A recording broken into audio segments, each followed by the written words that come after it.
Hello বন্ধুরা, তোমরা সবাই কেমন আছো? আশা করি তোমরা সবাই ভালো আছো। আর এই দেখো, আমার মামাদিরা হসপিটালে ভর্তি আছে, মানে আমার মায়ের মা ভর্তি আছে, তাই আজ ওকে দেখতে যাব। ওই নিয়ে আজকে ব্লগটা। এই দেখো, আমরা বেরিয়ে পড়েছি। তারপরে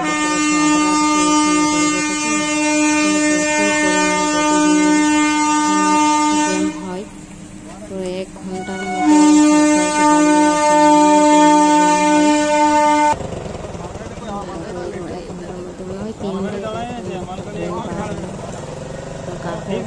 যেতে দেয় না। এটা একটা হয়ে গিয়েছে, মানে এটা প্রতিদিন 2 টাইম, সকাল ওইখান থেকে বেরালাম।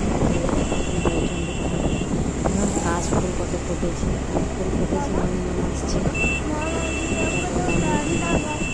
সুন্দর, সব দিকটা সাদা, সেগুলো খুব সুন্দর দৃশ্য দেখতে লাগে। এই দেখো, তারপরে চলে এসেছি আমরা দিদার কাছে। দিদা এদিকে তাকায় না, হাতে যখন ঠিকই আছে শরীর। ডাক্তার এসেছিলো, বলছিল। তারপরে খাবার টাবারও নিয়ে এসেছি, তাকায় না। তারপরে পরে আমাকে বলছে, তুমি ভিডিও করছো বলে আমাকে আগে বললে না, ভালো করে এই দেখলাম। তবে আজকের ভিডিওটা তোমাদের কেমন লাগলো অবশ্যই বলবে, কমেন্ট করে জানাবে।